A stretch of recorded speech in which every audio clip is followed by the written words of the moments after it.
Chapter 79. Nate bit his lip, before deciding to mention the matter of his kukris before he lost his nerve. Not to pressure you two, but I still need to get a new pair of kukris for this weekend as well. Unless, of course, you want me to just use the crossbow the entire time, which would be fine. Just let me know. He knew his parents were hurting for money, and didn't want to add to their worries more than he needed to. Nina ran a hand through her hair and locked eyes with her husband. About that, we've already got a pair set aside for you. They're not paid for yet though. That's part of why we need to go on this expedition now. I know it's tradition and proper to let you pick out your own weapon. It's just, we don't have a lot of money at the moment, and the one we picked out is the best one we could afford.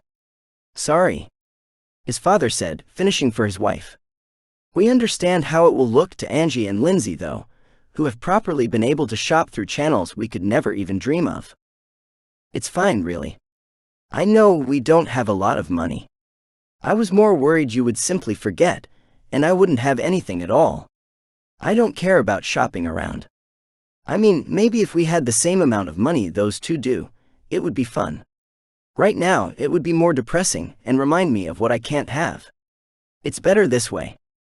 His parents both frowned at his words.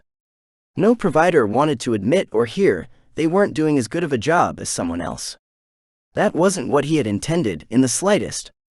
All Nate was doing was being realistic. His parents weren't millionaires or whatever Angie and Lindsay's parents could be considered in this world. It was better to be content with what you had than to salivate over what you couldn't. Sure, you could chase those items if you wanted, but if you let it consume you, then you would never be happy. He had seen that happen to far too many people on OE during his past life. Everyone always seemed to be following the latest influencers on social media and becoming more depressed with their own life as a result. That was one thing he was glad didn't seem to be a thing this time around. He had enjoyed the social aspects of the sites when he was younger, when they were just starting out. As he had gotten older and the tech had matured, everything had changed.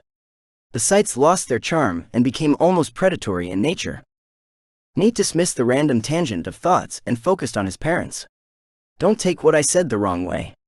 I like what we have, and you both are doing great. We don't need to compare ourselves to anyone else. Besides, you just started your own company. Money will start coming in eventually. They kept talking as they put everything away, letting Nate know where they were going to be heading for their expedition. For the next while, Nate spent some time with his parents, helping them get everything ready and bringing their equipment out to the car. With what he had learned upon their return from the weekend expedition, he was actually able to retrieve most of the items himself. It was enough to make him wonder for a brief moment if the original Nate of this world had ever helped his parents in this manner. There was no way he was going to ask them that though. Later that night, after he had already told them goodbye, so they wouldn't feel the need to wake him up when they left, he entered the dungeon. It was still a couple of hours too early for Aura to come back to life. Until that happened, he was on his own, just like usual. However, unlike the last few times, he wouldn't be using his gun at all this time around.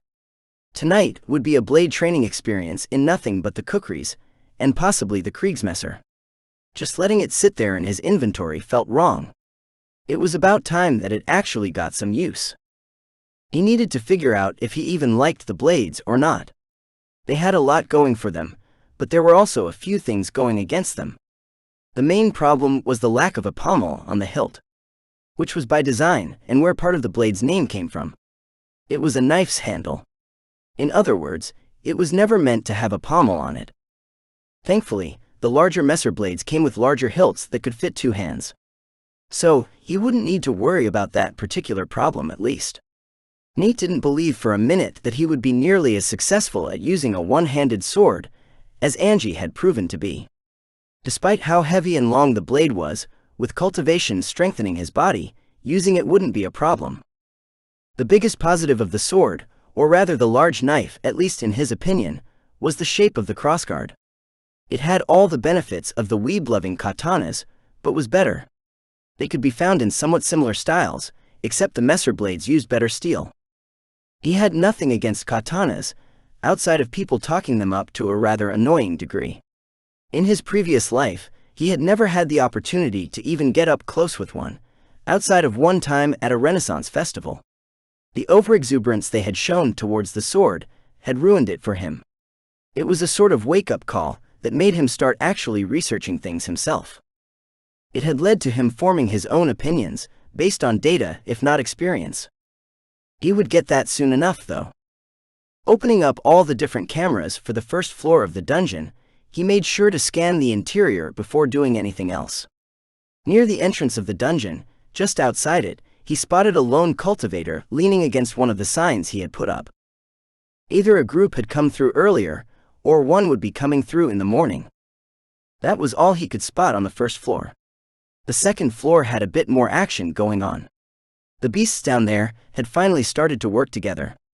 Even as he watched through the cameras, he saw groups deftly move through the trapped rooms and go back to the beginning. Once there, they showed the new group how to make it through each room. There were still casualties, obviously, however. They had gone down by a shockingly large amount. In the meantime, the crowd in front of the bridge was growing ever larger. It was a sight that brought him up short. He couldn't exactly just run into that mob, swinging his weapons around. Or rather, he could. It just wouldn't do him a lot of good. With how quickly he would die, it wouldn't even be worth the effort. What was worse was none of the beasts were even trying to cross the bridge anymore, either. That left him with only a few options: leave for the night and get some proper sleep. Stay and watch over them while doing some work on his meditation art until Aura came back to life. Say screw it, and use the gun and the rest of the elemental orbs he had to eliminate those he could from a distance. The last option was also the best. He could simply modify the traps. Unlike with the dungeon core or Aura, actually he wasn't sure about how it worked for her. The changes he made were instantaneous, or at least that was the case normally. Things were different while he was inside his avatar form. However, a little nudging at the back of his brain was telling him that was only the case if he was working on something that was on the same floor as him. In other words, the second floor was fair game. Nate found a spot against the wall and sat down. Pulling up the dungeon interface for the second floor, he began to go through each of the traps. He really wanted to create some sort of system that actively modified or switched out the traps occasionally in each room. Unfortunately, doing something like that was currently beyond him at the moment, and would likely need the dungeon core to manage. It was a thought for later, in any case. Right now, he had traps to change, and the first one he began to work on was a room halfway between the entrance and the portal. He didn't change much in that first room. He actually left all the traps the same. Instead, he simply changed their trajectories some. The next group that came through expecting to follow the old path would meet with an unwelcome surprise. From there, he moved on to the second room, away from the bridge. He figured it provided enough distance that the main group wouldn't hear any noises the beasts who went back to act as escorts made. In this room, he did a far more thorough job of changing out the traps. He removed everything that had been there before and created an oil slick floor. It was first layered in smooth silky wax and then covered in slick slippery oil. The icing on top of the proverbial cake was the arrows of fire that would shoot out when someone reached the halfway point. He didn't even bother having them aim where the beasts might be.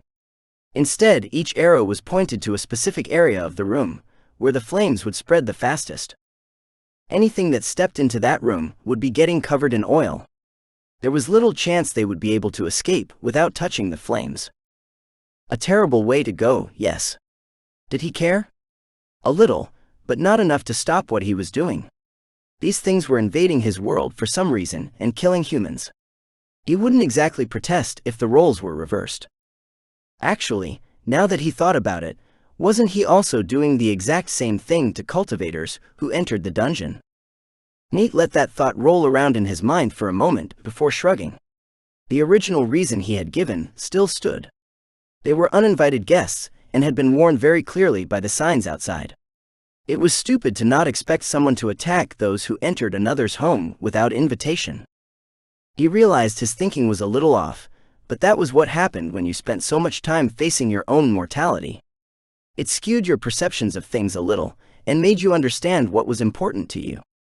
For Nate, that was his parents, his friends, and being able to enjoy the life he was deprived of for so long. The cultivators who entered the dungeon against the clear warnings he had posted had made their decisions, and he wasn't going to get in their way.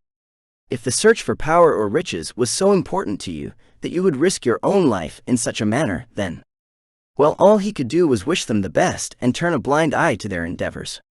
He wasn't going to tweak the traps against them, at least, not anymore anyway. Shaking free of that dark train of thought, he continued to quietly modify each of the traps he came across on the second floor. Most of them he left largely alone, only changing small things that would ruin whatever knowledge they had of the room's pattern. After a point, though, he realized that he no longer even needed to do that. He had eliminated all the guides that were going back with that information. All the patterns would need to be relearned anyway. With that thought in mind, he focused on the traps around the bridge and the growing crowd in front of it. He needed something there that would take care of them when they charged across. Something more than what Aura had implemented earlier. It didn't happen often, but there were beasts that did occasionally make it across. Even now, looking at the dungeon timer, he could see that it had been reset within the last 12 hours. Which meant a beast had made it across the bridge and through the portal to the first floor.